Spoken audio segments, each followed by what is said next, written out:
श्री परमात्मने नमः। कौशिकी ब्राह्मण उपनिषद प्रथम अध्याय पर्यंक विद्या। गर्ग के प्रपौत्र सुप्रसिद्ध महात्मा चित्र यज्ञ करने वाले थे। इसके लिए उन्होंने अरुण को पुत्र उद्दालक को प्रधान ऋत्विक के रूप में वर्ण किया, परंतु उन प्रसिद्ध उद्दालक मुनि ने स्वयं न पधार कर अपने पुत्र श्वेत केतु को भेजा और कहा, वत्स तुम जाकर चित्र का यज्ञ कराओ।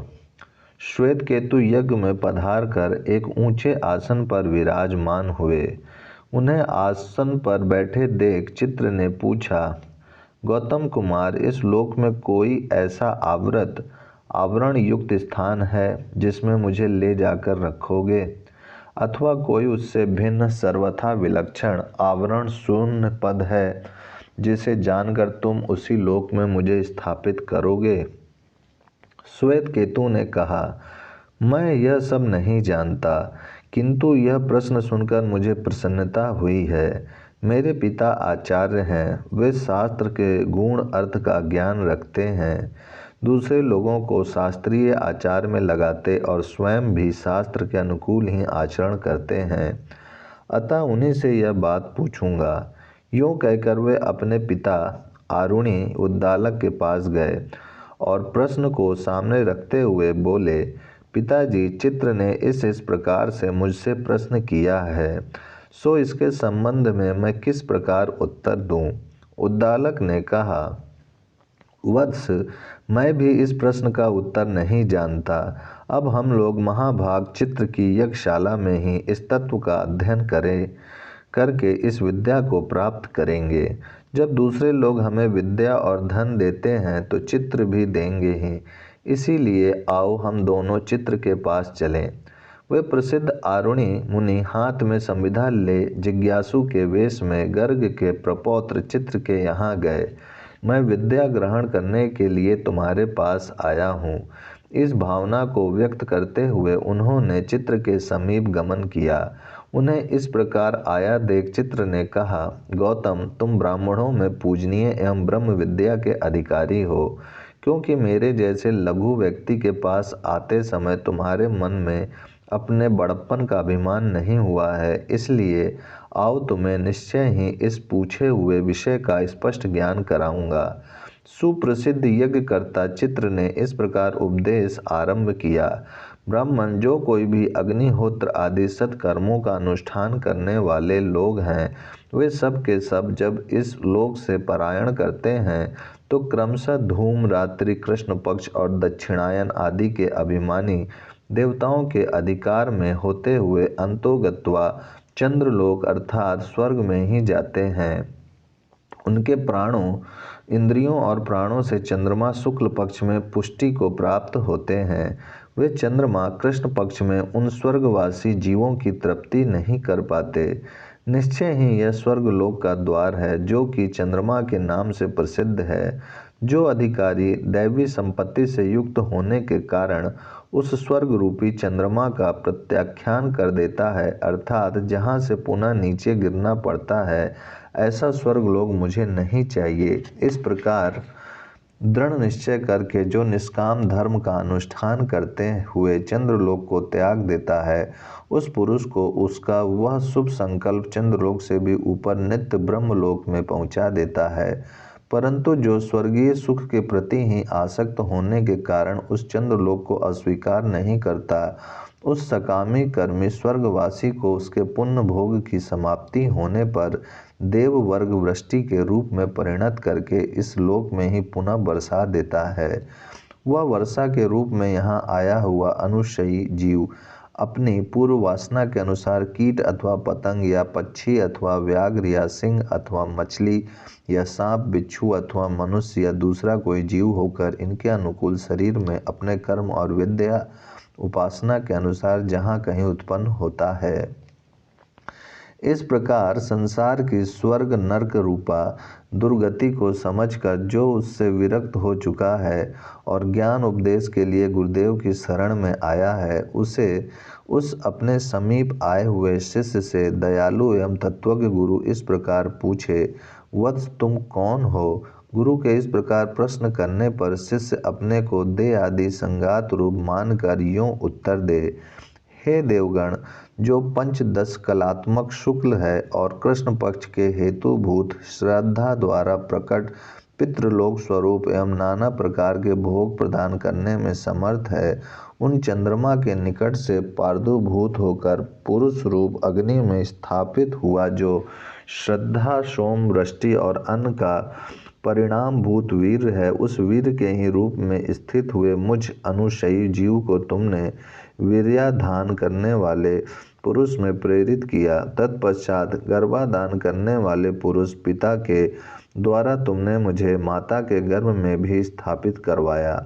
कुछ संवत्सरों तक जीवन धारण करने वाले पिता के साथ मैं एकता को प्राप्त हुआ था। मैं स्वयं भी कुछ संवत्सरों तक ही जीवन धारण करने वाला होकर ब्रह्म ज्ञान अथवा उसके विपरीत मिथ्या ज्ञान के निमित्त योनि विशेष में शरीर धारण करके स्थित हूँ। इसलिए अब मुझे अमृतत्व की प्राप्ति के साधनभूत ब्रह्म ज्ञान के लिए अनेक ऋतुओं वर्षों तक अक्षय रहने वाली दीर्घ आयु प्रदान करें। ब्रह्म साक्षात्कार पर्यंत मेरे दीर्घ जीवन के लिए चिर स्थायिनी आयु की पुष्टि करें, क्योंकि यह जानकर मैं देवताओं से प्रार्थना करता हूँ। अतः उसी सत्य से, उसी तपस्या से जिनका मैं अभी उल्लेख कर आया हूँ, मैं ऋतु हूँ, संवत्सर आदि रूप मरण धर्मा मनुष्य हूँ, आवर्त हूँ, ऋतु अर्थात रजवीर से उत्पन्न देह हूँ। यदि ऐसी बात नहीं है तो आप ही कृपा पूर्वक बताएं मैं कौन हूँ? क्या जो आप हैं वही मैं भी हूँ? उसके इस प्रकार कहने पर संसार भय से डरे हुए उस शिष्य को गुरु ब्रह्म विद्या के उपदेश द्वारा भव सागर से पार करके बंधन मुक्त कर देता है। वह पर ब्रह्म उपासक पूर्वोक्त देवयान मार्ग पर पहुंचकर पहले अग्नि लोक में आता है, फिर वायु लोक में आता है, वहां से वह सूर्य लोक में आता है, तदंतर वरुण लोक में आता है, तत्पश्चात वह इंद्रलोक में आता है, इंद्रलोक से प्रजापति लोक में आता है तथा प्रजापति लोक से ब्रह्मलोक में आता है। इस प्रसिद्ध ब्रह्मलोक के प्रवेश पथ पर पहले आर नाम से प्रसिद्ध एक महान जलाशय है। यह उस मार्ग का विघ्न है। काम, क्रोध आदि अरियों शत्रुओं द्वारा निर्मित होने से ही उसका नाम आर पड़ा है। उस जलाशय से आगे मुहूर्ताभिमानी देवता है, जो काम, क्रोध आदि की प्रवृत्ति उत्पन्न करके ब्रह्मलोक प्राप्ति के अनुकूल की हुई उपासना और यज्ञ आदि के पुण्य को नष्ट करने के कारण ये इष्टिह कहलाते हैं। उससे आगे विजरा नदी है, जिसके दर्शन मार्ग से जरा अवस्था दूर हो जाती है। यह नदी उपासना रूपा ही है। उससे आगे इलय नामक वृक्ष है। इला पृथ्वी का नाम है। इसका ही स्वरूप होने से उसका नाम इलय है। उससे आगे अनेक देवताओं द्वारा सेव्यमान उद्यान, बावली, कुआएं, तालाब और नदी आदि भांति भांति के जलाशयों से युक्त एक नगर है, जिसके एक ओर तो विरजा नदी है और दूसरी ओर प्रत्यंचा के आकार का अर्धचंद्राकार एक परकोटा है। उसके आगे ब्रह्मा जी का निवास भूत विशाल मंदिर है, जो अपराजित नाम से प्रसिद्ध है। सूर्य के समान तेजोमय होने के कारण वह कभी किसी के द्वारा पराजित नहीं होता।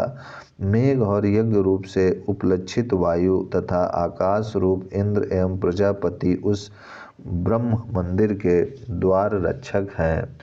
वहाँ विभु प्रमित नामक सभा मंडप है, जो अहंकार स्वरूप है। उसके मध्य भाग में जो वेदी चबूतरा है, वह विच्छणा नाम से प्रसिद्ध है। बुद्धि और महत्व आदि नामों से भी उसका प्रतिपादन होता है। वह अत्यंत विलक्षण है, जिसके बल का कोई माप नहीं है। वह अमितौजा प्राण ही ब्रह्मा जी का सिंहासन पलंग है। मानसी प्रकृति उनकी प्रिया है। वह मन की कारणभूता अथवा मन को आनंदित करने वाली होने से ही मानसी कहलाती है। उसके आभूषण भी उसी के स्वरूप भूत हैं। उसकी छाया मूर्ति चाक्षुषी नाम से प्रसिद्ध है। वह तेजस नेत्रों की प्रकृति होने के कारण अत्यंत तेजोमयी है। उसके आभूषण आदि भी उसी के समान तेजोमय हैं।